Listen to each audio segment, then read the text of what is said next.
केम चो साक्स मजामा। मेरा नाम सनी पंड्या है और मैं पावर ट्री में सीईओ हूँ। पावर ट्री एक सोलर एनर्जी प्रोवाइडर है। शार्क टैंक का ऐसा सीक्रेट जो सबको नहीं पता है, means behind the scene secrets. So it's in one line. Sunny ji, अभी ये बताइए कि भी आपका अभी जो भी बिजनेस है उसमें आपने कौन कौन से आईपी फाइल किए हुए हैं या कितने फाइल किए हैं? हमारे फर्स्ट, बिकॉज हम आर्ट और सोलर के कॉम्बिनेशन में हैं, तो हमें लगा कि डिजाइन आईपीआर बहुत जल्दी लिए जा सकते हैं। तो हमने 18 से ज्यादा पेटेंट्स फाइल की थी और मुझे ये बताते बहुत आनंद होता है कि इसमें से 16 पेटेंट हमने सिंगल डे में फाइल की थी। Oh, very great. एक इंडस्ट्री की रियल वर्ल्ड की प्रॉब्लम है, वर्ल्ड की एक डिमांड है, चैट जीपीटी भारत देश से क्यों नहीं आया? हमें ये क्वेश्चन पूछना चाहिए। हमें ये क्वेश्चन पूछना चाहिए कि मैन्युफैक्चरिंग हब भारत क्यों नहीं बना? हम क्या कर सकते हैं जिससे इंडिया को मैन्युफैक्चरिंग हम बना सकते हैं? हम क्या कर सकते हैं जिसकी वजह से नेक्स्ट एआई रिवॉल्यूशन इंडिया में हो? हम ऐसा क्या कर सकते हैं कि सेमीकंडक्टर में नेक्स्ट 100 साल या 200 या 500 साल तक इंडिया का राज रहे? What we can do to do that. आपको एंटरप्रेन्योरशिप का थॉट प्रोसेस कहाँ से आया और कैसे आया?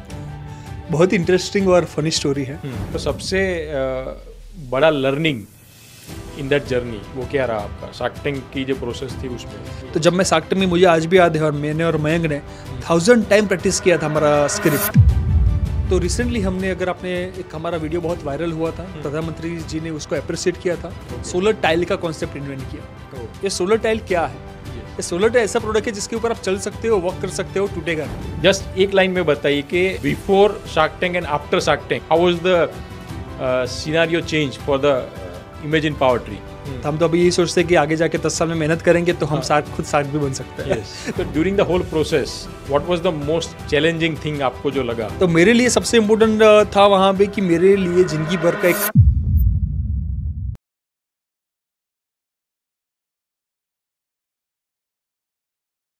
हेलो दोस्तों, welcome to channel simplify IP with Sanjay, जहां पे हम बात करते हैं इंटेलेक्चुअल प्रॉपर्टी यानी कि patent, trademark, corporate design patent, geographical indication और ट्रेड सीक्रेट की, लेकिन बहुत ही सिंप्लीफाई लैंग्वेज में, बहुत ही सिंपल इंफॉर्मेशन के साथ, प्रैक्टिकल केस स्टडीज के साथ। तो अगर आप कोई स्टूडेंट है, स्टार्टअप फाउंडर है, एंटरप्रेन्योर है या फिर प्रोफेशनल है, तो जुड़े रहिए। How you can create your brand, how you can protect your intellectual property, how you can protect your idea and create a sustainable wealth with us. तो आज के एपिसोड में हम ला रहे हैं एक स्पेशल गेस्ट जो ना ही सिर्फ गुजरात का प्राइड है बट इंडिया का भी ग्लोबल इनोवेशन एम्बेसडर है, जिन्होंने अपने इनोवेटिव प्रोडक्ट से शार्क टैंक को इंप्रेस किया, अपने क्रिएटिव थॉट्स से टेडेक्स को इंस्पायर किया और अपने इनोवेटिव प्रोडक्ट्स और सॉल्यूशन के साथ वो चले हैं मिशन पे to make cities net zero. Yes, let's welcome Mr. Sunny Pandya, the CEO and the founder of Imagine Power Tree. Welcome, Sunny ji. नमस्कार संजय जी, कैसे हो आप? बस बढ़िया, and we are very grateful to have you here with our show Simplify IP with Sanjay. बहुत बढ़िया और बहुत अच्छा टॉपिक आपने चुना है। तो आज बात करने में बहुत मजा आएगा। नहीं, आप हाउ इज गोइंग ऑन, अभी कैसा चल रहा है लाइफ में? लाइफ में बहुत बगम बग वाली जिंदगी है, like an entrepreneurs, like an young entrepreneur. तो अभी हम अलग अलग एरियाज में काम कर रहे हैं, भाग रहे हैं और नए इनोवेटिव सोलर प्रोडक्ट्स को लेके सोलर एनर्जी को डेमोक्रेटाइज करने के लिए प्रयत्न कर रहे हैं। तो सनी जी, आप मैंने ऑब्जर्व किया है आपका journey from the starting and beginning, right? तो एक स्टार्टअप फाउंडर से लेके शार्क टैंक तक, राइट? और आपने जो भी इनोवेटिव प्रोडक्ट्स के थ्रू रिवॉल्यूशन किया है स्पेसिफिकली सोलर इंडस्ट्रीज में, राइट? तो ये पूरी जर्नी में अगर आप देखें तो इनोवेशन का क्या रोल रहा इसमें? सो इनोवेशन, हम अगर बहुत सिंप्लीफाइड तरीके से देखने जाए तो इनोवेशन होता क्या है? मेरे हिसाब से innovation is equal to invention into commercialisation.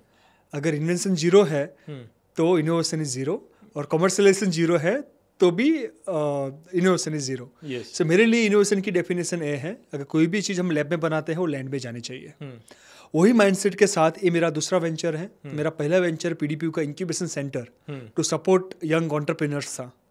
वो स्टार्ट करने के बाद, वहाँ पे 5 साल काम करने के बाद मैंने अपना खुद का एक इनोवेटिव वेंचर स्टार्ट किया जिसका नाम imagine Power tree private limited है, जिसके अंदर हम अलग अलग इनोवेटिव प्रोडक्ट बनाते हैं, अलग अलग प्रॉब्लम्स को सॉल्व करने के लिए ट्राई करते हैं। और मेरे लिए इनोवेशन डेफिनेशन जो मैंने बताया बहुत सिंपल डेफिनेशन है, और उसमें अलग अलग चीज़ें कवर होती है, डिज़ाइन से लेके पेटेंट, डिज़ाइन और कॉमर्शलाइजेशन। तो मेरे लिए बहुत वाइड और बहुत स्पेसिफिक डेफिनेशन है, दोनों तरीके से कवर्ड डेफिनेशन है। यस, सो ये हमेशा मैं ऑडियंस को या जब भी मैं लेक्चर या सेशन लेता हूँ तो बोलता हूँ कि भाई इनोवेशन कितना भी अच्छा हो, आइडिया कितना भी अच्छा हो, लेकिन अगर आपने उसको प्रोटेक्ट नहीं किया है थ्रू इंटेलेक्चुअल प्रॉपर्टी तो उसका कोई मीनिंग नहीं है। और इंटेलेक्चुअल प्रॉपर्टी रजिस्ट्रेशन करने के बाद भी अगर आपने उसको कमर्शियली लेवरेज नहीं किया है करेक्ट, तो भी उसका कोई मीनिंग नहीं है, जैसे आपने बताया। Correct, right. तो सनी जी, आप गुजरात इनोवेशन इकोसिस्टम के थ्रू पास होके पूरा अपने एक्सपीरियंस एक देखा है, जर्नी देखा है, राइट। तो अब ये बताइए कि आपको एंटरप्रेन्योरशिप का थॉट प्रोसेस कहाँ से आया और कैसे आया? बहुत इंटरेस्टिंग और फनी स्टोरी है। जब मैं, मेरे पेरेंट्स टीचर है, मुझे ना एंटरप्रेन्योरशिप का पता था, और मेरे जब मैं स्टूडेंट था पीडीपी कॉलेज में, तब मेरे जीमेल का पासवर्ड एंटरप्रेन्योरशिप वर्ड था। क्योंकि मुझे स्पेलिंग नहीं आता था, बहुत टफ स्पेलिंग, और मैं गुजराती मीडियम से पढ़ा हुआ लड़का हूँ तो मुझे एंटरप्रेन्योरशिप नहीं पता था क्या होता है। लेकिन जब हम दोस्तों ने, जैसे मेरे दोस्त हैप्पी पटेल थे, उन्होंने लैब में बायोडीजल बनाया था जब हम 2nd-3rd ईयर ऑफ कॉलेज में थे, केमिकल इंजीनियरिंग में थे। और ये बायोडीजल में हमें ऐसा सोचा है कि भाई बायोडीजल का हम खुद बिजनेस क्यों ना करें। तो हमने वो टाइम पे कॉलेज को अप्रोच किया, तो कॉलेज ने बोला हमारे पास रिसर्च सेंटर है, कॉमर्शलाइजेशन के लिए हमारे पास कुछ नहीं, अगर रिसर्च करना है तो हम आपको ग्रांट देंगे। हमने बैंक को अप्रोच किया तो बैंक ने 3 साल की बैलेंस शीट मांगी। हमने पेरेंट्स को अप्रोच किया, पेरेंट्स ने बोला कि बेटा कॉलेज में है, पढ़ाई पे ध्यान दे, प्लेसमेंट पे फोकस कर। तो जब हमने बिजनेस स्टार्ट किया, या एंटरप्रेन्योरशिप क्या होता है वो नहीं पता था, लेकिन हाँ मन में एक धगस थी कि हमें कुछ करना है, हमें खाली नौकरी नहीं करनी है, बराबर, राइट, हमें धंधा करना है, बिजनेस करना है और आगे बढ़ना है। तो वहाँ पे हमने सोचा कि हमारे जैसे लाखों लोग हैं जिनको यंग एज में बिजनेस स्टार्ट करने के लिए जिज्ञासा होती होगी, लेकिन उनको कोई प्लेटफॉर्म नहीं मिलता होगा। डेफिनेटली। सो हमारे लिए पीडीपीयू का इंक्यूबेशन सेंटर, मेरे लिए मेरा वो फर्स्ट वेंचर था, या हमारे लिए वो हमारा फर्स्ट वेंचर था। हमारा वहाँ से कुछ कमाने का आशय नहीं था, हमारा एक ही आशा था कि हमारे जैसे लाखों स्टूडेंट्स जो यंग है, जो यंग एंटरप्रेन्योर है, उनको सपोर्ट सिस्टम मिलनी चाहिए। बराबर। तो वो वहाँ से मैंने एक इंक्यूबेशन सेंटर हमने एस्टेब्लिश किया, और वहाँ से मैंने basics of entrepreneurship, basics of startups वहाँ से सीखा। मैं सीखा नहीं बोल सकता, मैंने एक्सपीरियंस किया, और वहीं से फिर आगे आप वहीं से मैंने अपना खुद का वेंचर 2018 में लॉन्च किया। गुड। तो अभी इमेजिन पावर ट्री जो भी आपका जो मेन बिजनेस है, तो उसके प्रोडक्ट के बारे में जस्ट बताइए कि what are the innovative products you have in that business currently. So हमारी जर्नी स्टार्ट हुई थी, आप जैसे कंपनी का नाम, आप बहुत सिंपल नेम है, imagine Power tree. Yes, right. आप इमेजिन एक इमेजिनेशन के ऊपर वर्ड है, और पावर ट्री मतलब एक ट्री को inspired something as a product. तो हमने हमारा first product solar tree, India के मार्केट में हम फर्स्ट प्रोडक्ट सोलर ट्री को लेके आए थे। क्यों सोलर ट्री? आपको जिज्ञासा होगी कि सोलर ट्री प्रोडक्ट क्यों? तो बहुत सिंपल था कि हमारी कॉलेज में 1 मेगावाट का सोलर प्लांट है, जो one of the first 1 megawatt solar plant है इंडिया का। वो 6 एकड़ जगह को कंज्यूम करता है। और 6 एकड़ की आज गिफ्ट सिटी के बाजू में जगह की वैल्यू मोर देन 100 करोड़ के आसपास होगी। राइट।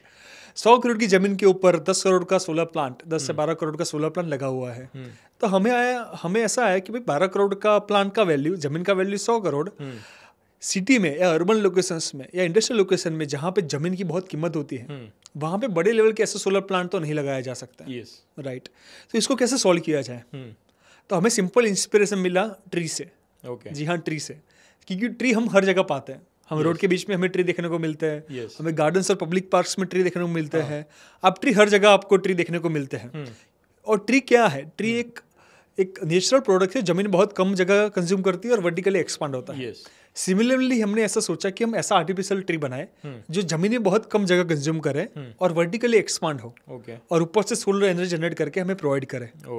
तो वो एक आइडिया सोचा हमने, हमें लगा कि इससे हम काफ़ी बड़े प्रॉब्लम्स सोलर मार्केट के सॉल्व कर सकते हैं। तो बाद में हमने स्मार्ट सिटीज़ को अप्रोच किया, तो हमने जाना कि प्रॉब्लम तो मार्केट के रियल प्रॉब्लम्स है। हमने इंडस्ट्रीज़ को अप्रोच किया, तो पता चला कि हाँ, इंडस्ट्री को भी सेम प्रॉब्लम है कि मैं 30 साल के लिए जगह की प्रोवाइड कर दूं मेरे के तो बिजनेस एक्सपेंशन प्लानिंग से मेरे। राइट। तो सोलर ट्री हमारा first one of the product था, जो हम 500 से ज़्यादा अलग अलग जगह पे लगा चुके हैं। सक्सेसफुली इंस्टॉल कर चुके हैं। इसरो से लेके गांधीनगर स्मार्ट सिटी, इसरो आज गांधीनगर आप जाओगे तो 45+ this kind of trees are installed in gardens, public places, tourist location, multiple other places. बाद में हमने सोचा, क्योंकि हमारा एक नॉर्मल मेजर क्लाइंट्स हमारे गवर्नमेंट क्लाइंट्स थे इसके अंदर, तो हमें सोचा कि गवर्नमेंट में, सरकार में आपके पास वर्किंग कैपिटल चाहिए, यस क्योंकि पैसा थोड़े टाइम के बाद आता है। यस तो उसी सोच के साथ हमने सोचा कि क्यों ना हम कुछ अलग रेंज के प्रोडक्ट प्राइवेट मार्केट के लिए लेके आए। तो रिसेंटली हमने, अगर आपने, एक हमारा वीडियो बहुत वायरल हुआ था, प्रधानमंत्री जी ने उसको अप्रिशिएट किया था, सोलर टाइल का कॉन्सेप्ट इन्वेंट किया। ये सोलर टाइल क्या है? ये सोलर टाइल ऐसा प्रोडक्ट है जिसके ऊपर आप चल सकते हो, वॉक कर सकते हो, टूटेगा नहीं, मतलब आप डैमेज नहीं होगा। मतलब आप सोचो कि काइट फेस्टिवल में आपकी छत का मजा पूरा आप ले रहे हो, राइट, और आप उसके ऊपर चल पाओगे, वॉक कर पाओगे और स्लिप भी नहीं होगे, वैसा हमने एक प्रोडक्ट बनाया। सो सोलर टाइल एक हमारा प्रोडक्ट है। सोलर बालकनी हम एक लेके आ रहे हैं, जैसे कि आपकी बिल्डिंग के अंदर वर्टिकली आपको सोलर लगाना है तो बालकनी लगा सकते हो, क्लैडिंग लगा सकते हो, मतलब दीवार के ऊपर फोटो फ्रेम की तरह क्लैड हो जाएगा। तो हमारा विजन बहुत सिंपल है, sun for everyone. Sun for everyone मतलब आप फ्लैट में रहते हो, सूरज के ऊपर भी आपका अधिकार है। ऐसा नहीं है कि जिसका घर है और बंगलो है उस पे ही उसका ही सोलर पे अधिकार है और सूरज पे अधिकार है। सूरज का अधिकार सबका है। तो वही विजन के साथ हमारे बिल्डिंग इंटीग्रेटेड फोटोवोल्टिक्स और अर्बन फोटोवोल्टिक्स के मल्टीपल रेंज ऑफ प्रोडक्ट्स हम डेवलप कर रहे हैं। कुछ प्रोडक्ट मार्केट में और कुछ नए प्रोडक्ट्स को हम लेके आ रहे हैं। नहीं, वेरी इंटरेस्टिंग। स्पेसिफिकली आपने जो बोला टाइल्स, राइट, तो बीइंग ए अहमदाबाद और अहमदाबाद या गुजरात, जहाँ पे काइट फेस्टिवल इज बहुत बड़ा फेस्टिवल है, करेक्ट। अभी जब आपने सोलर रूफटॉप लगा दिया तो आपका वो चाम ही चला जाएगा, बस आपका टेरेस ही खत्म हो गया। करेक्ट। तो उसके लिए it's really going to be a very very good product for Ahmedabadis वो आर द काइट फेस्टिवल के फैन है जो। अरे मैं आपको सही बताऊं तो मुझे तो कॉल भी आते हैं, हाँ, कि सनी भाई हमारा रूफटॉप निकाल के सोलर टाइल लगा दीजिए। यस, क्योंकि आएगा ही, क्योंकि you are solving a particular problem, right, जो रियल टाइम प्रॉब्लम है। करेक्ट। ठीक है। तो सनी जी अभी ये बताइए कि भी आपका अभी जो भी बिजनेस है उसमें आपने कौन कौन से आईपी फाइल किए हुए हैं या कितने फाइल किए हैं, और उसमें से कितने फाइलिंग में है और कितने ग्रांट हो चुके हैं? सो हमारा बहुत सिंपल था। जब मैंने कंपनी स्टार्ट की 2018 में, तो आईपी मेरा फर्स्ट फोकस था। तो हमने 8 महीना, जब फर्स्ट कंपनी के फर्स्ट 8 मंथ और कंपनी स्टार्ट करने के पहले के 12 मंथ हमने रिसर्च और इनोवेशन पे फोकस किया था।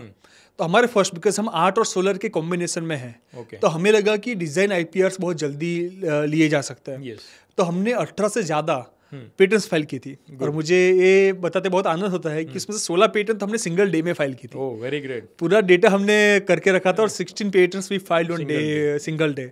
और उसमें से आज 85% प्लस पेटेंट ग्रांटेड हो चुकी है। Oh, really? So that is very useful. और जिसमें हमने, जैसे कि आपको सिंपल एग्जांपल दूं, सोलर बिली पत्र के फॉर्म में, मतलब अगर टेम्पल में लगाना है तो बिली पत्र, आपको अगर कोई स्वस्तिक, मतलब स्वस्तिक का एक डिजाइन है, बिली पत्र डिजाइन है, मेपल लीफ का डिजाइन है, हड़प्पन संस्कृति का सिंबल है हाफ सन, उसके डिजाइन के भी हमने सोलर के ट्रीज बनाए हुए हैं। So we have covered nature inspired lot of design like sunflower, multiple other designs, जो अलग अलग नेचर इंस्पायर्ड प्रोडक्ट्स हैं जो सन को अलग अलग फॉर्म में हाईलाइट करते हैं और जिससे मिनिमम जगह में मैक्सिमम जनरेशन हम कैप्चर कर सकते हैं। तो हमारा पहला फोकस था कि डिजाइन आईपीआर को हम सिक्योर करें, और हमने काफी सारे डिजाइन आईपीआर सिक्योर किए। सेकंड हमारा फोकस हमें नाम को फोकस करना था। तो हमने हमारे, जैसे पावर ट्री बहुत कॉमन वर्ड है, तो भी मुझे बताते हुए आनंद हो रहा है कि हमारा वो रजिस्टर्ड पेटेंट ऑफिस ने उसको स्वीकार किया है कि इतने साल से हम यूज कर रहे हैं, इसका इतना ट्रैक रिकॉर्ड है। तो हमें 4 या 5 साल की मेहनत के बाद उन्होंने रजिस्टर्ड हमारे ट्रेडमार्क को एज ए वर्ड किया हुआ है। उसके साथ हमने recently sol and tree, sol EN tree, solar energy generating tree, उसको भी हमने ट्रेडमार्क किया हुआ है। तो हमारा फर्स्ट फोकस था डिजाइन, सेकंड था ट्रेडमार्क, और अभी नेक्स्ट 2 या 3 साल में जो हमारा पेटेंट का एक प्लानिंग है उसके अंदर टेक्निकल पेटेंट्स।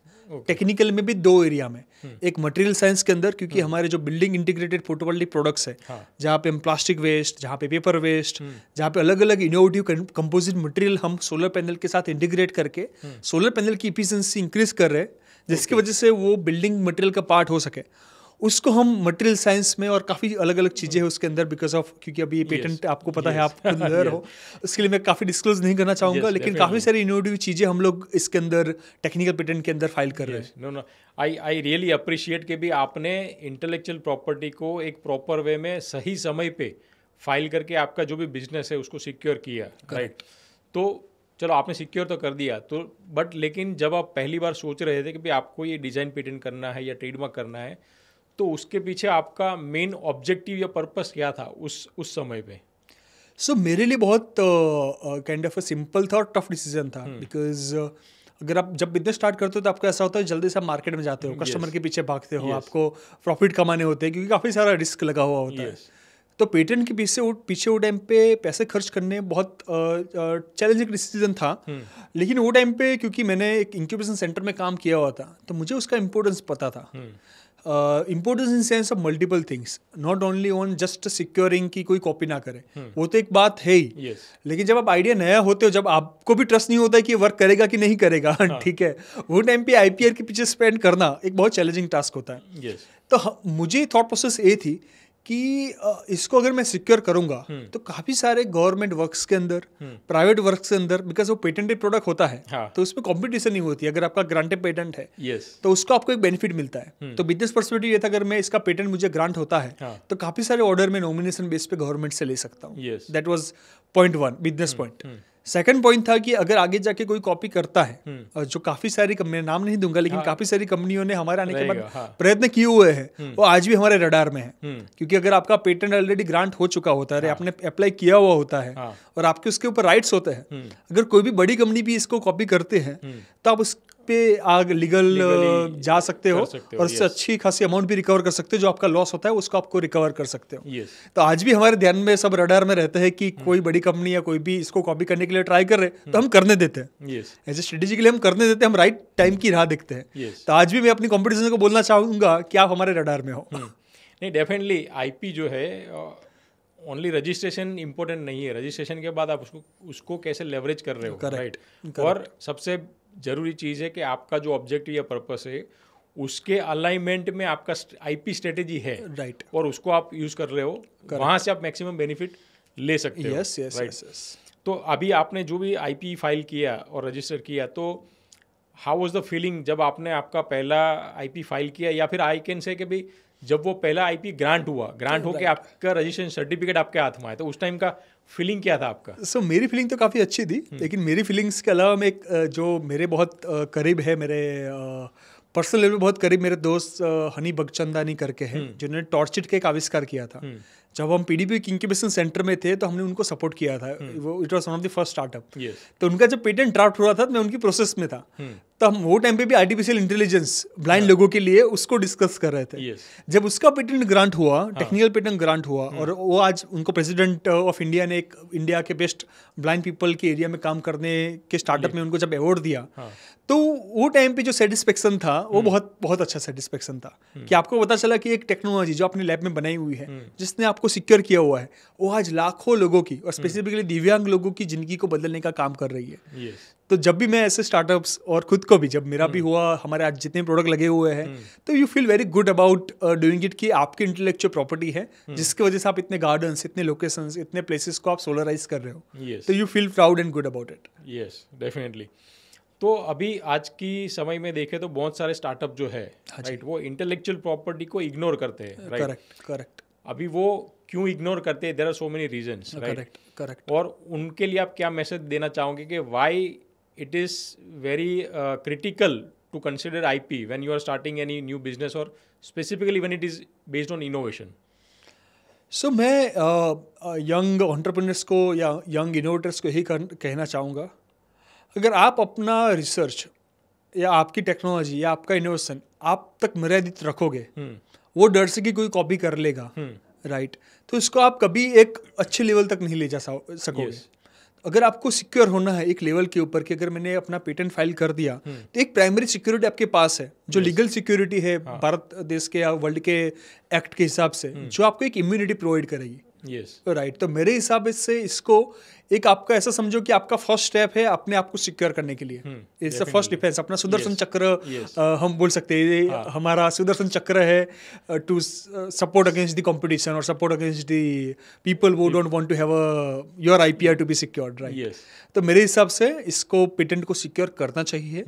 फाइनेंस सरकार ने बहुत सब्सिडाइज किए हुए हैं, तो फाइनेंस का वरी नहीं करना चाहिए। Yes. और आपको या आप जो भी इनोवेशन करो उसको सिक्योर करो। मेरे हिसाब से अपना हमारे देश में सीक्रेटली फाइल करने का प्रोविजन नहीं है अभी, लेकिन I think government is thinking actively on that direction to bring it. तो वो आने के बाद, क्योंकि काफ़ी बार स्टार्टअप्स को एक वरी रहता है कि मैंने यहाँ पे डिस्क्लोज कर दिया, राइट, तो दूसरे लोग उसको देख के और पढ़ के कॉपी करना स्टार्ट कर देंगे। वो भी एक वरी पॉइंट मैंने काफ़ी जो डीप टेक स्टार्टअप्स है उनमें देखा हुआ है। तो मेरे हिसाब से अगर आप सिक्योर करोगे तो आप फेज वाइज सिक्योर करो। तो मैं तो ये भी रिकमेंड करता हूँ, अगर आपके पास अभी फाइनेंशियल सिचुएशन अवेलेबल नहीं है तो अगर आप जो भी इनोवेशन कर रहे हो, आप 2 ईमेल आईडी क्रिएट करो, और एक ईमेल आईडी से दूसरे ईमेल आईडी में आप उस कंटेंट को, वो टेक्नोलॉजी को सेंड करके रखो।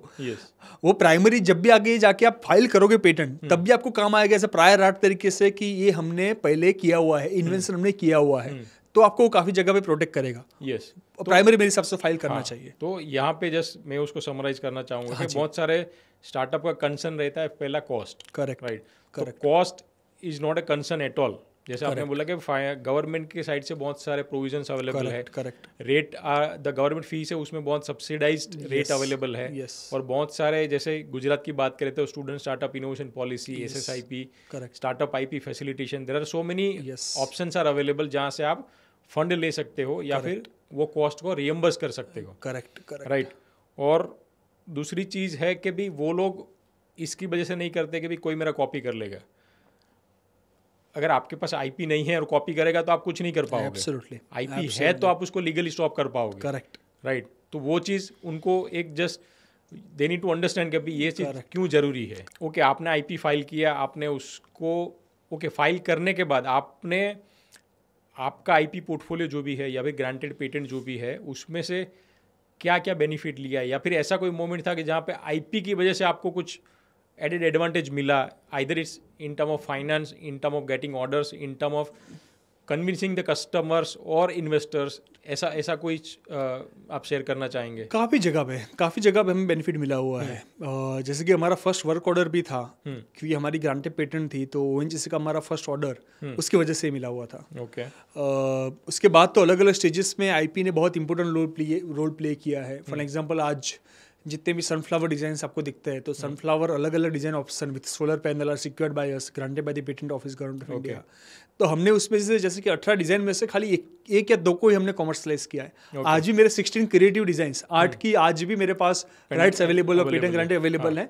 हम उसको फेज वाइज, जैसे कि एक को सिक्योर करके आज हमारी कंपनी की वर्थ हम 60 करोड़ के प्लस ले सकते हैं, right, because of the IP, because of the technology. वैसे मेरे पास और 15 टेक्नोलॉजी ऑलरेडी जो हमने 2018 में जो की हुई थी वो आज भी अवेलेबल है। और मैं उसके 7 साल में जो रिसर्च एंड डेवलपमेंट की तो मैं बात ही नहीं कर रहा हूँ।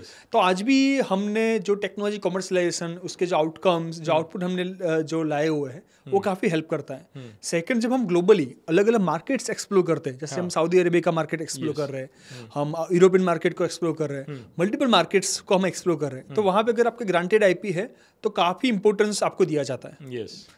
काफ़ी इंपॉर्टेंस आपको दिया जाता है। यू आर एबल टू सी, आप अगर इन्वेस्टर को मिलते हो या पार्टनर्स को मिलते हो, अगर आपके पास ग्रांटेड पेटेंट्स है तो आपको काफ़ी सपोर्ट सिस्टम मिलता है। और हम भी, जैसे कि हम भी कोई पार्टनरशिप करते हैं, जैसे कि हमने अभी हमारे सोलर टाइल्स और बिल्डिंग इंटीग्रेटेड फोटोवोल्टिक टेक्नोलॉजी के लिए एक एक्सप्रेशन करके कंपनी है, इंडिया के फाउंडर्स है लेकिन UK शिफ्ट हो चुके हैं, उनके साथ हमने पार्टनर किया। तो हमारा पहला क्वेश्चन उनको यही था कि अगर आपके पास इसके पेटेंट राइट्स है, क्योंकि वो पेपर वेस्ट को यूज करके उनका कंपोजिट मटेरियल बनाते हैं, तो उन्होंने बोला हाँ हमारे पेटेंट ग्रांटेड है, जिसकी वजह से हमने उनके साथ पार्टनरशिप की, नहीं आपके पेटेंट राइट ग्रांटेड है तो हम इसके साथ इंटीग्रेट के एक नया पेटेंट राइट भी हम डेवलप कर सकते हैं हमारी टेक्नोलॉजी को इंटीग्रेट करके। तो हमें लगा कि हाँ पेटेंट, हम भी जब डिसीजन लेते हैं, हम भी कोई टेक्नोलॉजी डेवलप करते हैं, तो पेटेंट बहुत इंपॉर्टेंट रोल डिसीजन मेकिंग में प्ले करता है। Yes, definitely there are multiple benefits IP के थ्रू आप ले सकते हो। जैसे आपने बोला कि भी एक ऑर्डर फैच करने के लिए, करेक्ट, कॉन्फिडेंस के लिए, कॉम्पिटिटिव एडवांटेज के लिए और लीगल प्रोटेक्शन के लिए, अगर कोई उसका मिसयूज या कॉपी कर रहा है तो। Yes, right. तो सनी जी अब बढ़ते हैं शार्क टैंक की ओर, राइट, सबका favourite topic, right. So during that process, during the whole journey, Shark Tank में आपने एप्लीकेशन किया, वहाँ से आपका लीचर लिस्टिंग हुआ और आपने पिच डेक वहाँ अनाउंस किया। तो during the whole process what was the most challenging thing आपको जो लगा? सो चैलेंजिंग इज मैं इतना अच्छा पब्लिक ओरेटर नहीं था पहले, I was having a stage fear. मैं बहुत, आपको अगर मेरे जो पुराने दोस्त सब जानते हैं वो आज भी बिलीव नहीं कर पाते कि मैं जैसे कि मैं कोई भी पॉडकास्ट या स्पीच में जाता हूँ तो आज भी बिलीव नहीं करता पाते कि तू अपना दोस्त सनी है ना, you are the same Sunny. तो मेरे को पब्लिक फियर था। और शार्क टैंक में मैं जब गया, जब मैंने 45 मिनट्स, वो रिकॉर्डिंग 45 मिनट्स टू 1.5 आवर का रिकॉर्डिंग होता है, 45 मिनट्स कैमरा के सामने, राइट, जब आप फेस करते हो कैमरा एंड द इन्वेस्टर के सामने, जब फेस करते हो, और वो नेशनल टेलीविजन है, तो जब वो फेस करते हो आप, तो आपका जिंदगी भर के लिए एक डर निकल जाता है। तो मेरे लिए सबसे इम्पोर्टेंट था वहाँ पे कि मेरे लिए जिंदगी भर का एक पब्लिक या स्पीकिंग का डर, वो मोमेंट से निकल गया। तो आज मुझे अभी कोई भी जगह पे बोलने के लिए डर नहीं लगता। That is one. सेकंड, वहाँ पे अगर शार्क टैंक में जाने के बाद आपकी ब्रांड को एक रिकॉग्निशन मिलता है, एक मार्केटिंग का एक आपको बेनिफिट होता है। At the end, people believe you are a kind of a original brand. Genuine brand and original brand. जिसकी वजह से अगर आपकी कंपटीशन भी अलग अलग जगह पे के लिए आपके प्रोडक्ट को कॉपी करके मेहनत कर रही है ना, तो भी अगर एट द एंड आपको कॉल आता है कि अगर आप ये सप्लाई कर पाएंगे, और वैसे काफ़ी बार हमारे साथ हुआ है। तो आपको ये बेनिफिट काफ़ी सारे होते हैं। और हमारे टाइम पे वो केबीसी के रिप्लेसमेंट में 9 to 10 के आवर्स में स्लॉट था। तो वो टाइम पे that was a different mileage on the season 1 which we are able to get. और सबसे बड़ा लर्निंग इन दैट जर्नी वो क्या रहा आपका, शार्क टैंक की जो प्रोसेस थी उसमें? शार्क टैंक की प्रोसेस में मेरा लर्निंग ये रहा कि आपको कंटेंट, आपका quality of a content is very important role. काफ़ी बार हम being a young entrepreneur miss कर जाते हैं। हम ऐसा एजम्पशन ले लेते हैं कि सामने वाले को पता चल जाएगा। Right, that is not a case. You have to be 100% sure about the content which you are creating and what you want to say. Clarity of your thoughts. Clarity of your business is very important to play. तो process में हमारा quality of content में, चीज़ों में क्या बोलना है क्या नहीं बोलना है, वो क्लैरिटी, क्योंकि स्टेज के सामने होता है तो आपको सब क्लियर करके जाना है। Right, there is no other chance which is going to given to if you made a mistake. तो वो एक काफ़ी अच्छा लर्निंग रहा। That was one. Second learning मेरे लिए ये रहा कि इसके आने के बाद एज अ बिजनेस, पहले हम जो B2G सेगमेंट को खाली फोकस करते थे, हमने B2C जैसे कि टाइल्स, फसाड और क्लेडिंग जो डायरेक्ट टू कंज्यूमर सेगमेंट है, वहाँ पे भी फोकस चालू किया। राइट, तो वो दोनों काफ़ी अच्छे लर्निंग थे as part of the process and as part of the after Shark Tank outcome. So अभी एक चीज़ बताइए कि अगर शार्क टैंक है या फिर ऐसा कोई फंडिंग इवेंट है जहाँ पे स्टार्टअप पिच कर रहा है, तो उस टाइम पे आईपी कितना इम्पोर्टेंट रोल प्ले करता है? मैं नाम नहीं दूंगा स्टार्टअप्स के, लेकिन मैंने देखा हुआ है कि काफ़ी सारे स्टार्टअप्स ने कोई बड़ी बड़ी कंपनी या छोटी कंपनी के आईपी को इंफ्रिज किया था शार्क टैंक के अंदर।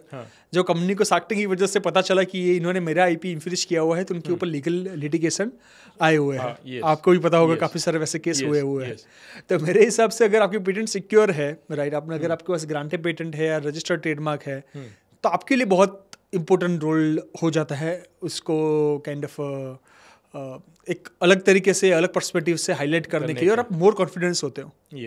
राइट, आपका मतलब वहाँ पे तो पानी की बोतल से लेके हर एक चीज़ में all the companies are watching you in the world. Right, तो वो एक बहुत इंपॉर्टेंट रोल प्ले करता है जब अगर हम आईपी का नाम ले और एज अ स्टार्टअप अगर आप जा रहे हो जहाँ पे आपको अलग अलग चीज़ों में पैसे लगाने हैं, और एट द एंड आपको लिटिगेशन फाइट करने के लिए आप पैसे लगा रहे हो, तो बहुत डिफिकल्ट हो जाता है आपको लिए बिजनेस को सर्वाइव करना। वो हो गया अदर वे अराउंड, राइट। लेकिन समझ लो आपके पास स्ट्रॉन्ग इनोवेशन है, स्ट्रॉन्ग प्रोडक्ट है, और आपके पास ऑल आईपी सिक्योर है। करेक्ट। तो वो जब आप उसको हाईलाइट करते हो loudly during your pitch, correct, तो वो उसका इम्पैक्ट क्या आता है, means from the investor perspective वो मैटर करता है या नहीं करता? वो इन्वेस्टर पे डिपेंड करता है। अगर आप फूड और खाने के वेंचर में लगाने वाले इन्वेस्टर हो तो आपको इंटरेस्ट नहीं करेगा, लेकिन आप मतलब उसमें भी ट्रेडमार्क है, मतलब उसके अंदर brand value is the highest value, the brand value is one of the highest value. लेकिन अगर आप इन्वेस्टर हो जो हार्डवेयर, हार्ड टेक और डिफिकल्ट टेक्नोलॉजीज में इन्वेस्टमेंट करते हो, तो उसके लिए तो वही बहुत बड़ा मोटिवेशन फैक्टर होता है, क्योंकि उसको पता होता है इसको कहाँ पे लेवरेज कर सकते हैं, कहाँ पे लाइसेंस कर सकते हैं, इसको कैसे बड़ा बना सकते हैं। तो उसको थॉट प्रोसेस होती है। तो अगर आप हार्डवेयर और टेक ड्रिवन एंटरप्रेन्योर हो या इन्वेस्टर हो, तो आपको तो पेटेंट वाले स्टार्टअप्स में बहुत मजा आएगा। That is what I feel. Definitely IP play a role, right, when you are pitching, क्योंकि इन्वेस्टर का जो माइंडसेट है, इन्वेस्टर का जो परसेप्शन है, करेक्ट, द मोमेंट यू से कि भाई ये पेटेंटेड है, राइट, वो इम्पैक्ट चेंज होता है, राइट, करेक्ट, क्योंकि उसको वो कॉन्फिडेंस मिलता है कि भाई इसका पेटेंटेड है, that means there is a very less chance to competition, correct, और from the market, correct, right, good. So just एक लाइन में बताइए कि before Shark Tank and after Shark Tank how was the scenario change for the Imagine Power Tree? Imagine Power Tree के लिए I think बहुत अच्छा change हुआ. So we are able to make our revenues 6 to 10x. Not only because of the Shark Tank, but yes, this global exposure or the nationwide exposure give you a different confidence. Yes. तो हमारा revenues में काफ़ी jump हुआ. हमारा diversification काफ़ी हुआ from a B2G to a B2B और B2C segment के अंतर्गत. काफ़ी हमने diversify किया. हमारी थॉट प्रोसेस में काफ़ी चेंज आया. तो हम तो अभी यही सोचते हैं कि आगे जाके 10 साल में मेहनत करेंगे तो हम खुद शार्क भी बन सकते हैं. तो वो भी एक चेंज आता है, आपके एटीट्यूड के अंदर चेंज आता है, कॉन्फिडेंस बिल्डअप होता है. और आपको काफ़ी काइंड ऑफ आप you are able to observe the change we are able to bring because of the after Shark Tank exposure. Definitely उसका इरिस्पेक्टिव ऑफ जो फंडिंग आपको मिला या नहीं मिला, that is other story in other way around, but you learn so many things, right? जैसे बोला कि आपका परसेप्शन, आपका थॉट प्रोसेस चेंज हुआ, राइट? कि जो आप पहले ओनली B2G को फोकस कर रहे थे, you have now open your scope. Correct, right. So there are so many other things you can. बहुत सिंपल प्रैक्टिस ऑफ पिचिंग. या हम पहले ओवर कॉन्फिडेंट रहते थे. यस. राइट, कि भाई हम चले जाएंगे और हो जाएगा. यस. आज भी वो अप्रोच है, but not in a formal conversations. Formal business में जाते हैं, आज भी मैं कस्टमर को मिलने जाता हूँ तो मैं स्टडी करके जाता हूँ. तो वो पता चला कि अगर पिचिंग कर रहे हैं हम, तो हमें क्लैरिटी और हमारा प्रैक्टिस होना चाहिए. तो जब मैं शार्क टैंक में, मुझे आज भी याद है, और मैंने और मयंक ने 1000 टाइम प्रैक्टिस किया था हमारा स्क्रिप्ट. कि भाई हमें कैसे बोलना है, किस तरफ देखना है, कहाँ पे देखना है, कौन से शख्स को देखना है, कौन से शख्स को नहीं देखना है. राइट. तो वो रियल वर्ल्ड में, रियल जिंदगी में भी काफ़ी इम्पैक्ट क्रिएट कर रहा है. राइट, आज भी कर रहा है. That is definitely. तो अभी सस्टेनेबल एनर्जी जो है, उसका फ्यूचर आप क्या देख रहे हो? In the era of war, जिस तरह से अभी वॉर चल रहे हैं in every part of the world, I think decentralize energy और sustainable energy source are the future. Yes. Right. क्योंकि अगर सेंट्रलाइज कोई भी एनर्जी सोर्स है तो उसको आप कभी भी वॉर में उसको ब्रेक करने के लिए सामने वाला ओपोनेंट आपको कर सकता है. जैसे कि कोई भी सेंट्रलाइज प्लांट से, कोल के प्लांट से आपकी एनर्जी आ रही है, this are the track locations. लेकिन आप डिसेंट्रलाइज हो, मतलब आपके लाखों और करोड़ों घर के ऊपर सोलर लगा हुआ है, उसको आप नहीं कर हाँ, वो उसको नहीं कर सकते आप. राइट. तो आपको कम्युनिकेशन, जो एक एरा में बहुत इंपॉर्टेंट रोल प्ले करता है, तो अगर डिसेंट्रलाइज पावर सोर्स है, अगर एनर्जी सिक्योरिटी, आप एनर्जी इंडिपेंडेंट हो as a country, then you are a much super power. That is one. Second, which is very important part is affordability. आज हम जब कोल से एनर्जी प्रोड्यूस करते हैं तो उसका प्रोडक्शन कॉस्ट 4.5 रुपीज़ मिनिमम है. ओके. राइट. और आज हमें मार्केट में 9 और 10 रुपीज़ के आसपास वो पावर परचेस करना पड़ता है. सोलर एनर्जी का production cost is less than 2.5 rupees. Okay. Right. और दैट्स अ कॉन्स्टेंट, मतलब 2.5 रुपये की इलेक्ट्रिसिटी आपको 30 साल तक कॉन्स्टेंट रहने वाली है. यस. या 10% या 15% डिग्रेड होगा. हाँ. लेकिन जो आपकी कोल वाली एनर्जी है वो हर साल बढ़ने ही वाली है, बिकॉज इस मटेरियल है, जो मटेरियल कम होने वाला है उसका कॉस्ट बढ़ने ही वाला है. डेफिनेटली. तो इंडिया में अफोर्डेबिलिटी आप क्वालिटी के साथ लेके आ रहे हो, तो इंडिया जैसा कोई मार्केट नहीं है. तो मेरे हिसाब से एक कमोडिटी हो चुकी है. Solar is nowadays commodity, और कमोडिटी मार्केट में दिस इज वेरी सिंपल, मतलब you are able to kind of sustainable energy का ही फ्यूचर है. तो अभी सस्टेनेबल एनर्जी में ऐसा कोई ग्लोबल इनोवेशन जो हो रहा है जो मार्केट को डिस्टर्ब करेगा फ्यूचर में, ऐसा कोई इनोवेशन आप देख रहे हो या आप ट्रैक कर रहे हो, ऐसा कुछ समथिंग? मेरे हिसाब से एनर्जी के अंदर बहुत सारी टेक्नोलॉजीज अभी आ रही है. बहुत सिंपल एग्जांपल दूँ, मेरे हिसाब से ग्रीन हाइड्रोजन. यस. राइट. क्योंकि हम जब एनर्जी को मार्केट एज अ मार्केट देखते हैं, एनर्जी पूरे सेगमेंट को, तो इलेक्ट्रिसिटी खाली 17% पार्ट है. हाँ. 83% are the other source of the energy, like oil and gas, petrol, diesels, multiple other energy sources. Right. उसको ऑफसेट करने के लिए the good fuel is hydrogen. Okay. And if you are able to make a hydrogen, a green hydrogen, by powering through a solar and the other renewable energy sources, it's as a different market. So मेरे हिसाब से and the decentralized way, मैं हमेशा decentralized को preference देता हूँ क्योंकि centralized को बहुत easily आप अफेक्ट कर सकते हो. Decentralized way में green hydrogen I think is very good area. That is one. Second, building integrated photovoltaics. मतलब आप सोचो कि आपके बिल्डिंग आप सीमेंट कंक्रीट क्यों यूज कर रहे हो, वो डेड मटेरियल है, आपको पैसा वापस नहीं देने वाला है. yes. अगर उसका ही मटेरियल का रिप्लेसमेंट आपको solar energy generating building material से मिलता है तो व्हाई नॉट. राइट। तो मेरे हिसाब से बिल्डिंग इंटीग्रेटेड फोटोवोल्टिक एक फीचर रहेगा। और काफ़ी सारे जैसे बैटरी एनर्जी स्टोरेज एक बहुत इंपॉर्टेंट पैरामीटर है for a grid stability, giving a peak hour के टाइम में देने के लिए। सो बहुत सारे एरिया से रिन्यूएबल एनर्जी में जो मुझे लग रहा है in next 5 to 10 years are going to be mainstream. Okay, so आपने वो जो बिल्डिंग वॉल्स का रिप्लेसमेंट बोला कंक्रीट का photovoltaic cells, right? So does they provide that kind of strength also? So that is where the innovation comes into the picture. Okay, so हम जो भी develop कर रहे हैं तो हम वो बिल्डिंग इंटीग्रेटेड फोटोवोल्टिक क्यों बोल रहे हैं? ये हमने ऐसा मटेरियल बनाया हुआ है जिसके अंदर सोलर सेल इंटीग्रेट हो जाता है। ओके, और उसकी strength material property cement concrete से 5 to 10x ज्यादा अच्छी है। अच्छा, ज़्यादा है? 5 to 10 टाइम्स Okay, ज्यादा that's अच्छी है। great. और वो एनर्जी में आपका पैसा भी बचा के दे रहा है। टेम्परेचर डिफरेंस क्रिएट करके दे रहे हैं, मतलब बाहर 45 डिग्री है तो अंदर 35 डिग्री है। यस, तो वो एक आपके एचवेक की डिमांड लोड को भी कम करके दे रहे हैं। तो हम ऐसे बिल्डिंग मटेरियल बना रहे हैं, हम एक्टिव बिल्डिंग मटेरियल बोलते हैं इसको। तो अभी जितने भी मटेरियल वर्ल्ड में यूज हो रहे हैं वो पैसिव मटेरियल है, जो आपको this are the dead materials, उसका कोई रिटर्न नहीं है।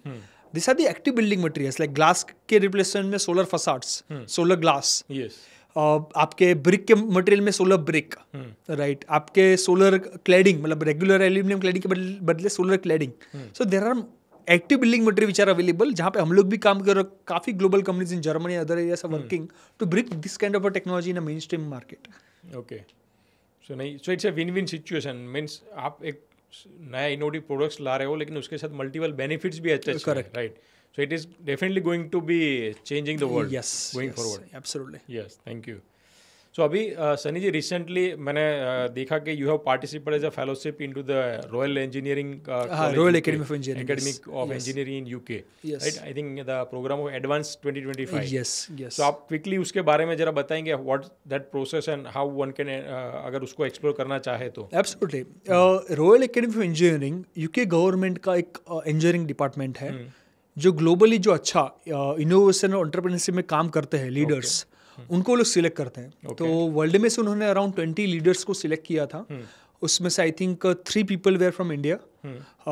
और वो ऐसा प्रोग्राम है, इतना कॉम्पिटिटिव प्रोग्राम है जिसमें आपको काफ़ी सारा बेनिफिट है। मतलब आपको कैम्ब्रिज जैसी यूनिवर्सिटी के इनोवेशन डिपार्टमेंट से आपको सीखने को मिलता है। ओके, आपको वहाँ का एक्सपोजर मिलता है। ग्लोबली वर्ल्ड में सिस्टम ऑफ प्रोसेस और इनोवेशन के अंदर जो बेस्ट प्रैक्टिसेस है वो आपको लर्निंग मिलता है। ओके, तो मेरे लिए that was an eye opening programme. और साथ में वो भी था कि वर्ल्ड में ये भी लोग चाहते हैं कि इंडिया के अच्छे टैलेंट वेस्टर्न वर्ल्ड में वापस से सोचे आने के लिए। यस, तो ये प्रोग्राम के बाद I am eligible to get a global talent visa. मतलब ग्लोबल टैलेंट वीज़ा ऐसा वीज़ा प्रोग्राम है, मुझे कोई भी अपना बैकग्राउंड चेक करने की जरूरत नहीं है। मैं कोई भी टाइम में यूके में जाके कंपनी स्टार्ट कर सकता हूँ, वर्क कर सकता हूँ। तो ऐसे benefit as a leaders in innovation fellow तरीके से हमें एलिजिबल होते हैं। I am now eligible to get all the benefits other than the leadership training programme by the Saint John Innovation Centre and the Royal Academy there. Okay, so उसका process क्या रहता है? अभी भी लाइव कॉल, या सो वहाँ पे एक ऑनलाइन कॉल आता है। सो वहाँ पे 2 प्रोग्राम्स है। एक LAF ग्लोबल है जिसका एप्लीकेशन अभी चालू है। अभी इनोवेटर्स अभी एप्लीकेशन कर सकते हैं उसके लिए। एक LAF ग्लोबल रहता है, वहाँ पे काफ़ी सारे वर्ल्ड में से वो लोग 70 से 80 इनोवेटर्स और एंटरप्रेन्योर्स को सिलेक्ट करते हैं और उनका लंदन में ट्रेनिंग होता है। ओके, और दूसरा प्रोग्राम होता है जब ये प्रोग्राम होने के बाद आप एलिजिबल होते हो एडवांस प्रोग्राम में अप्लाई करने के लिए। तो वो बहुत बड़ा कॉम्पिटिटिव और एक एडवांस रहता है, या एडवांस वर्जन रहता है।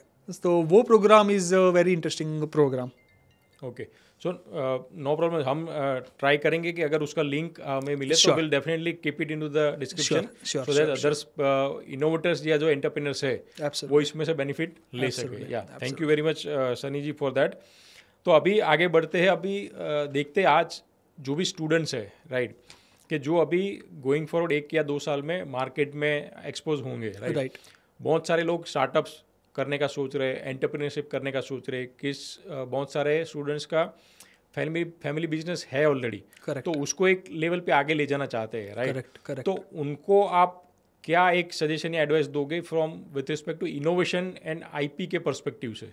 तो आजकल मैं एक देख रहा हूँ चीज़ें कि यंग एंटरप्रेन्योर्स सबसे बड़ी मिस्टेक ये कर रहे हैं कि वो रिसर्च एंड डेवलपमेंट में टाइम स्पेंड कर रहे हैं, लेकिन वर्ल्ड अभी कौन से स्टेज पे है, वो टेक्नोलॉजी के अंदर वर्ल्ड कहाँ पे पहुंचा हुआ है। मतलब हम जो लीगल लैंग्वेज बोलते हैं प्रायर आर्ट सर्च, पर आर्ट सर्च कभी नहीं कर रहे हैं। तो उसकी वजह से गलती क्या हो रही है कि वो टेक्नोलॉजी के लिए जैसे कि 12 महीने दे दिए, किसने 2 साल दे दिए, टेक्नोलॉजी बना के लेके आया, जब इसको सिक्योर करने का टाइम आया तब पता चला कि वर्ल्ड में यहाँ पे कोरिया में हुआ है, यूएस में हुआ है, तो उनको वहाँ पे पेटेंट राइट्स लेने के लिए चैलेंजेस आ रही है। तो मेरा उनको ये एडवाइस रहेगा, कोई भी टेक्नोलॉजी आपको लग रही है कि इसमें आप इनोवेट और इन्वेंट करने की पॉसिबिलिटी है, तो उसमें वर्ल्ड में अभी वर्ल्ड कहाँ पे है वो आप प्रायर आर्ट सर्च कीजिए।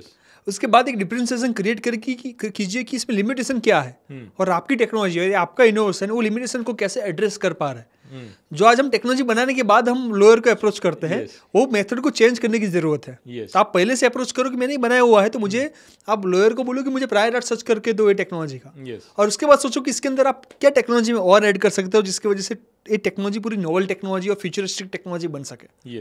तो हाँ, इसी को मैं जस्ट समराइज करना चाहूँगा कि स्टूडेंट या भी रिसर्चर जो है वो क्या करते हैं, रिसर्च कर लेते हैं पहले, बाद में सोचते हैं कि अभी मैं फाइल करने जा रहा हूँ पेटेंट, और जब पेटेंट फाइल के लिए जब सर्च करते हैं तब पता चलता है कि ये तो ऑलरेडी पब्लिक डोमेन में है, तो उनका जो भी टाइम, मनी, रिसोर्सेस उन्होंने इन्वेस्ट किया था वो सब वेस्ट हो गया, right. So that's the reason it is always advisable to do prior art search once you decide कि भी आपको ये रिसर्च प्रोजेक्ट पे या डोमेन पे काम करना है। करेक्ट। तो आप वो री इन्वेंटिंग द व्हील को अवॉइड कर सकते हो, एब्सोल्युटली, राइट। और immediately file the provisional applications, और उसके बाद आप काम करो and complete the data and file the further patent, right. Thank you very much. Now for the startups जो ऑलरेडी स्टार्टअप्स कर चुके हैं, राइट, तो उनके लिए उनका कस्टमाइज आईपी स्ट्रेटेजी कितना ज़रूरी है और क्यों?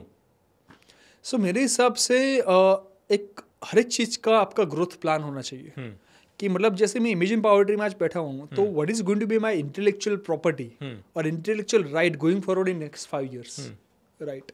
वो डायरेक्शन आज एज ए एंटरप्रेन्योर आज आप सेट करोगे तो कल उसको अचीव कर पाओगे। हम अभी चैलेंज वही करते हैं कि जैसे कि मैं सिंपल एग्जांपल देता हूँ कि आज मैं कोई इलेक्ट्रिक व्हीकल का चार्जर बना रहा हूँ, राइट। वर्ल्ड में बड़ी कंपनियाँ वो आपसे 5 साल 10 साल का बाद का सोच रही होगी कि 10 साल के बाद मैं कौन सी टेक्नोलॉजी लेके आऊँगा। तो अगर आप आज 20 साल एडवांस प्लान नहीं करोगे तो आप कैसे बीट कर पाओगे उनको? अगर उनको बीट करना है तो फ्यूचरिस्टिक थॉट प्रोसेस रखनी पड़ेगी। आपको सोचना पड़ेगा कि what is my plan 2030, what is my IP plan 2035, right. मैं ऐसा क्या करूंगा ये टेक्नोलॉजी में कि दुनिया कहाँ पे जाएगी। आपको एक फोरसाइट होना चाहिए।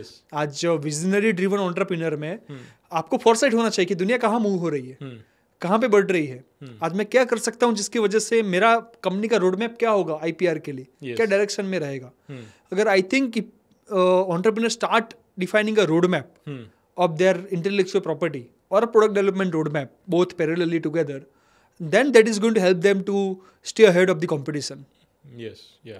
Thank you. तो सनी जी, अभी आपने जैसे बोला कि भी आपने रॉयल एकेडमी ऑफ इंजीनियरिंग में एक्सपोजर लिया, पूरा एक एक्सपीरियंस लिया, तो अभी अब हम कंपेयर करें startup ecosystem, right, startup ecosystem of India और other countries out of India, right, तो वहाँ पे आप क्या डिफरेंस देखते हो?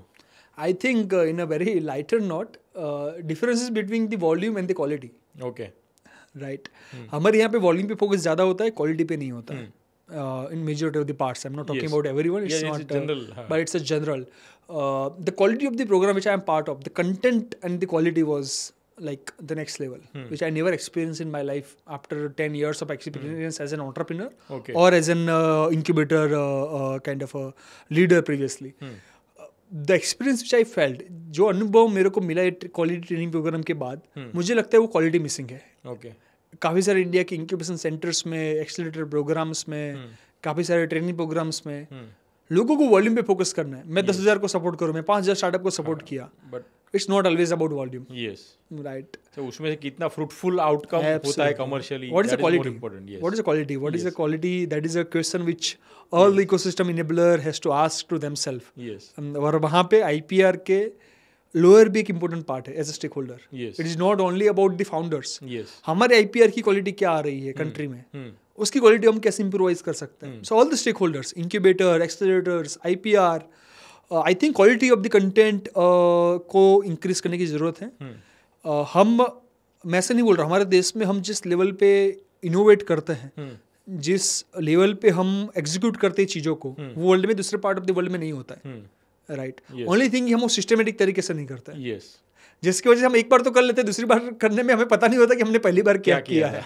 यस सो मेरे हिसाब से अगर हम सिस्टम प्रोसेस को स्ट्रीमलाइन करें और साथों साथ एक bottom of the pyramid all the stakeholders अपनी कैपेसिटी बिल्डअप करें to be a global best, हम इसमें दुनिया के बेस्ट कैसे हो सकते हैं, अगर एक क्वेश्चन हर स्टेक होल्डर अपने आप को पूछे तो आई थिंक हमारे देश में अनलिमिटेड पॉसिबिलिटीज है। यस सो जैसे बोले इंडिया में इनोवेशन की कोई कमी नहीं है, राइट, बट Absolutely. वो इनोवेशन को सिस्टमेटिकली कैसे उसको प्रोटेक्ट करके लेवरेज करना है commercially, that is more important. Absolutely, जो डेवलप कंट्रीज कर रहे हैं, डेवलप कंट्रीज कर रहे हैं। यस हमने जो बनाया हुआ उसके भी उसके ऊपर भी राइट वो लोग मांग रहे हैं। यस ना डेफिनेटली। तो अभी जैसे आपने इंक्यूबेशन सेंटर में भी काम किया है as a mentor, as a guide, right, तो अभी जो एक एकेडमिक्स रिसर्चर है और एक इंडस्ट्री है, तो इंडस्ट्री एकेडमिक का जो रिलेशन है या कोरिलेशन जो है वो अभी again compare to develop countries यहाँ पे इतना वो स्ट्रॉन्ग नहीं है, या फिर वहाँ से इतना कुछ सक्सेसफुल आउटकम कमर्शियलाइजेशन या सक्सेस स्टोरी नहीं निकलती है। तो व्हाट इज द रीज़न और उसको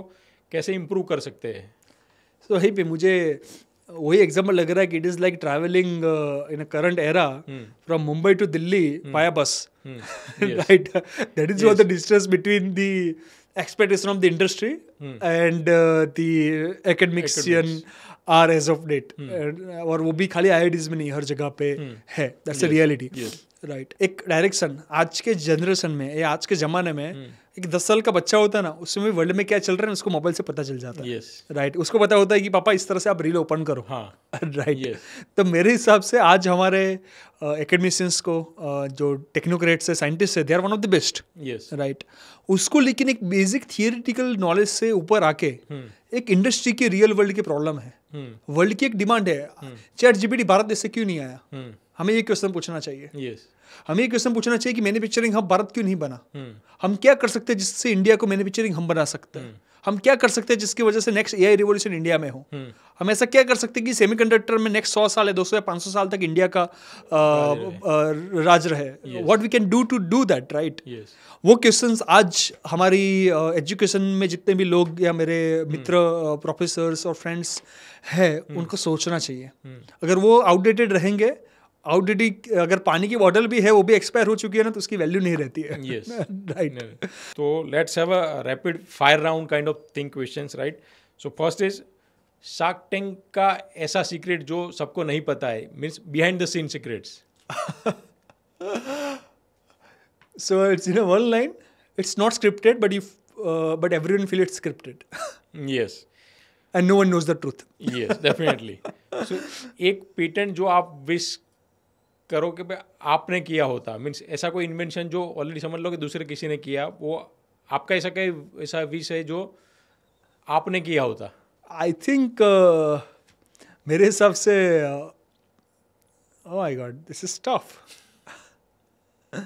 I think I enjoying playing the PlayStation nowadays games. Okay.